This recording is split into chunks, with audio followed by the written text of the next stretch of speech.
Welcome to this explainer. Look, today we're completely bypassing the usual generic self-help advice, and we're going straight into the sheer biological mechanics of what's called neurological sovereignty. We'll be drawing from the Premium Deus Intus handbook to walk through phase 1 of their 90-day recode framework, and we are zeroing in specifically on the power of pause.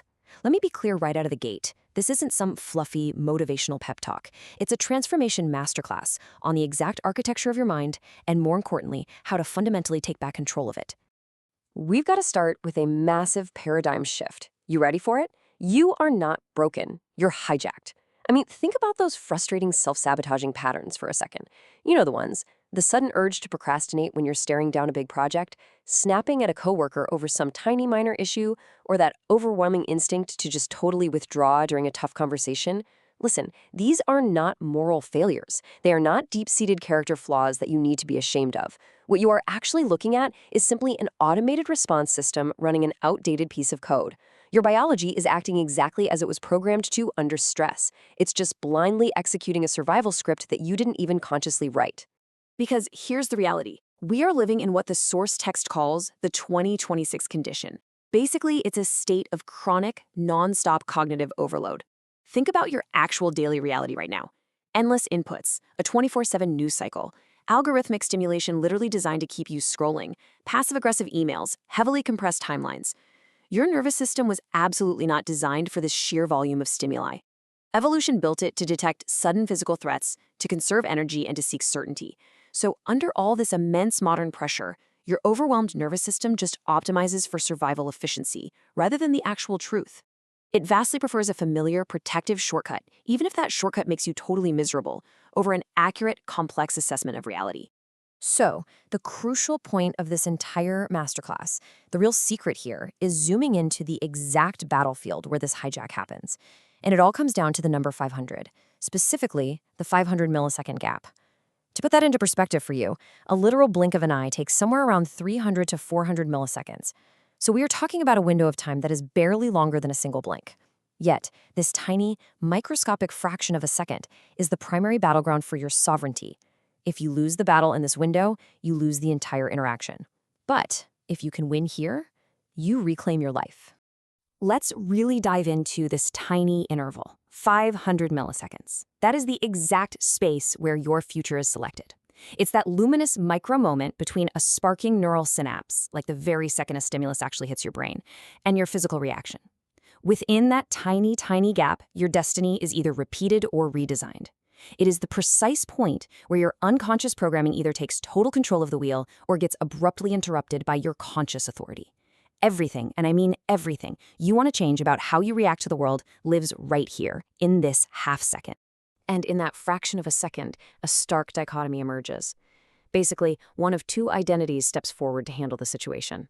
Will you let the automated conditioned self react? Because that self is entirely built from fear, habit, and protective distortion. Or will the conscious observing self take over?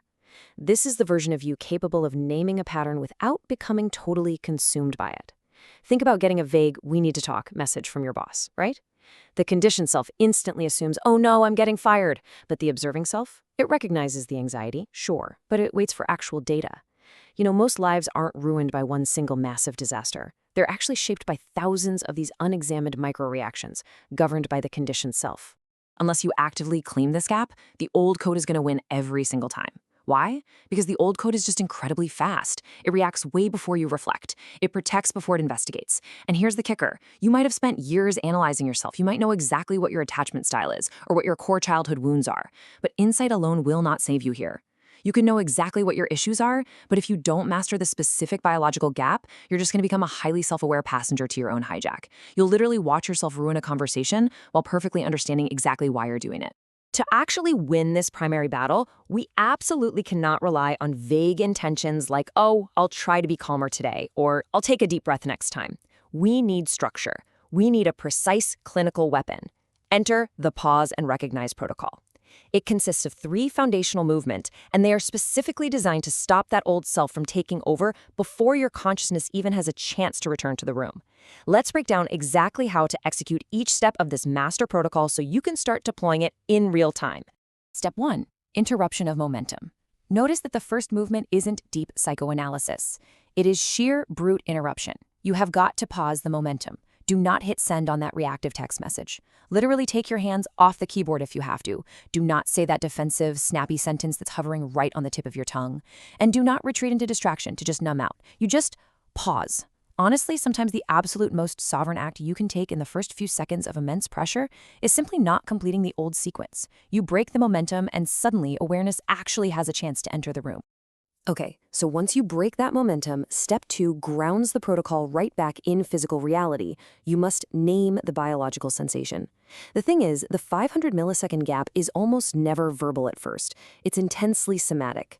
The body whispers before the pattern shouts. You need to catch that early whisper. Notice the tight chest, the dropped stomach, the heat suddenly rising in your face, or the pressure in your throat. Because by internally saying to yourself, okay, I notice heat in my face, you instantly restore the observing self. You are no longer fused with the panic. You're in contact with it, observing it as a piece of biological data rather than absolute truth. Then we get to the third step, which requires moving from raw emotion to actual structure. You trace that physical trigger to its root belief, and you actively reroute that energy upward. You are making a highly conscious choice not to let that energy discharge through your lower survival systems, like lashing out or shutting down entirely. Instead, you are pushing that raw energy up into higher cognitive processing. You're taking the volatile fuel of the trigger and using it to power a much more sophisticated response. And that brings us to this brilliant concept from the Deus Intus text, the upper room. Think of transitioning to the upper room as completely shifting your brain's operating system. You're moving away from the reactive basal ganglia, that primitive reptilian part of your brain that just wants to fight, flee, or freeze the second it feels threatened. Instead, you're handing the keys over to the cerebrum. In this model, the cerebrum is the upper room. It's the seat of the architect. It is exactly where logic, conscious choice, and authority reside. When you manage to do this, you are quite literally rewiring the biological machine in real time. By auditing these specific physical triggers and emotional vibrations, you can accurately map out the invisible prison of your own cognitive biases. For example, imagine getting a delayed reply to a text from a friend or partner. The event itself is completely neutral, right? Just a delay. But your emotional vibration might immediately ring as fear or rejection, and you might instantly feel it as a dropped stomach. If you don't map this out, your mind automatically frames that neutral silence as rejection, and you act out. Tracking these specific physical cues gives you the hard data you absolutely need to execute the pause effectively before the story runs completely away with you. Look, ultimately, neurological sovereignty is not about some mystical invincibility. You aren't going to turn into a levitating monk who never feels anger or fear again. That's just a myth. It is actually about self-governance. It's about accurate self-contact under immense pressure. The sovereign architect is simply the person who has the profound ability to feel the intense, chaotic surge of a trigger, remain in relationship with themselves, and still choose their next action consciously rather than automatically obeying the loudest fear in the room. Because true transformation, it's not about changing your external goals or buying a shiny new productivity planner. It is about answering one fundamental question thousands of times a day. When the trigger hits, right there in that 500 millisecond gap, who is actually driving your mind? Will it be the old, terrified code? Or will the architect take the wheel? The choice is entirely yours.